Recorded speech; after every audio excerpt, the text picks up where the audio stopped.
আপনাদের কয়েকটি প্রশ্নের উত্তর দেওয়ার জন্য ভিডিওটি।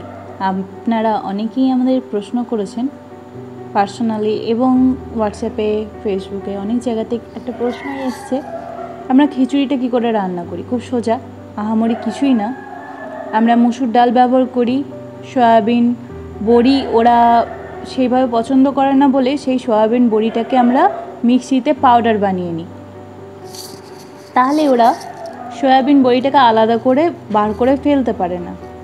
একটা বড় হাঁড়িতে জল নিয়ে তাতে হলুদ, মসুর ডাল ধুয়ে, তাতে সয়াবিন পাউডার এবং চিকেনের যে টুকরো বা ছাঁচ যেগুলো আপনারা ব্যবহার করে থাকেন সেগুলো সব একসঙ্গে দিয়ে ফুটতে দিই। ভালো করে ফোটা হলে চিকেনের যে স্মেলটা সেটা ভালো করে জলে চলে আসে এবং সয়াবিনের যে পাউডারটা আর মুসুর ডালটা ভালো করে গলে যায়। তারপরই আমরা ধুয়ে রাখা চাল সেই জলে দিই এবং ভালো করে নেড়ে নিই।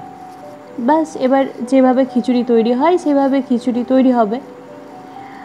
একটা জিনিস আপনাদের বলে রাখি, আপনারা যদি ঘরে স্ট্রিট ডগদের জন্য খাবার বানান, মানে স্ট্রিট ডগ নয়, শুধু আপনারা যদি কুকুরদের জন্য খাবার বানান, তো একটা জিনিস ব্যবহার করে দেখতে পারেন, কাঁচা পেঁপে আর পাকা কুমড়ো।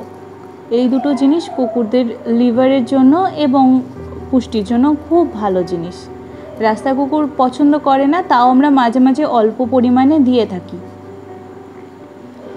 ঘরে যখন আপনারা যারা ফিড করান, স্ট্রিট অ্যানিমালস বা অনেক ডগসদের ফিড করান, তারা একটা জিনিস ট্রাই করে দেখতে পারেন, চিকেন, হলুদ, পাকা কুমড়ো, কাঁচা পেঁপে আর সয়াবিন পাউডার আর অল্প পরিমাণে মুসুর ডাল দিয়ে ভালো করে ফুটিয়ে নিলে দেখবেন সুন্দর একটা তরকারি তৈরি হয়ে যাবে। তাতে আপনাদের চিকেনের যে খরচা সেটা কিছুটা বাঁচবে আর ওরাও পর্যাপ্ত পরিমাণ প্রোটিন এবং তাদের যা যা পুষ্টি দরকার পেয়ে যাবে। এই তরকারিটা আপনারা খাবারের সঙ্গে, ভাতের সঙ্গে দিতে পারেন। আপনাদের সুবিধার জন্য বললাম, এই জিনিসটা আমি করে থাকি আর খুব ভালোভাবে খায় আমার বাচ্চাগুলো। আমার ঘরে প্রচুর বাচ্চা আছে, স্ট্রিট অ্যানিমালস, তার সঙ্গে রেস্কিউ করা বেশ কিছু বাচ্চা আছে। আমাদের পাড়ার সমস্ত বাচ্চাই আমাদের ঘরে দুবেলা ভাত খায়।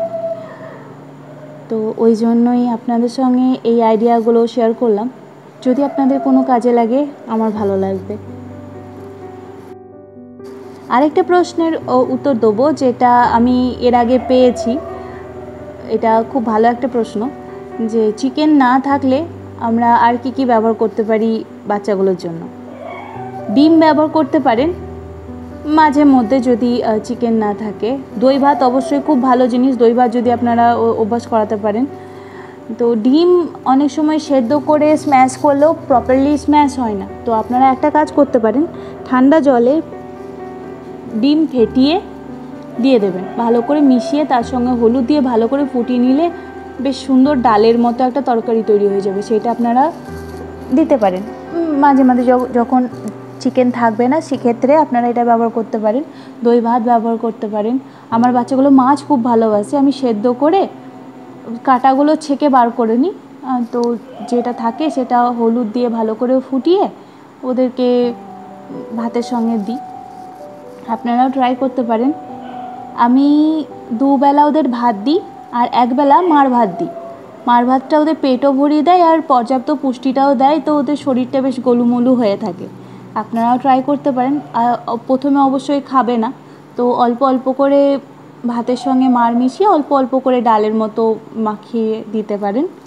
সেক্ষেত্রে ওরাও পর্যাপ্ত পুষ্টিটা পাবে, আপনারও মারটা ফেলা যাবে না আর ওদের পক্ষেও ভালো হবে, পেট ভরে থাকবে। যেহেতু আমাদের অনেকটা দায়িত্ব থাকে, অনেক স্ট্রিট অ্যানিমালসদের আমরা ফিড করাই, তো সেক্ষেত্রে এটা একবার ট্রাই করে দেখতে পারেন।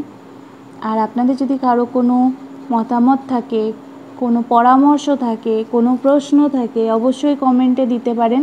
আমরা আমাদের ফাঁকা সময়ে আপনাদের সমস্ত প্রশ্নের অ্যান্সার করার চেষ্টা করব। ধন্যবাদ আমাদের সম্পূর্ণ ভিডিওটি দেখার জন্য। আর আমাদের বাচ্চাগুলির মিষ্টি মিষ্টি মুহূর্তগুলি আপনাদের সঙ্গে ভাগ করে নিতে পেরে আমি সত্যি খুব খুশি। কেমন লাগলো ভিডিওটি অবশ্যই জানাবেন। ভালো থাকবেন, সুস্থ থাকবেন, অবলাদেরকেও ভালো রাখবেন। ধন্যবাদ।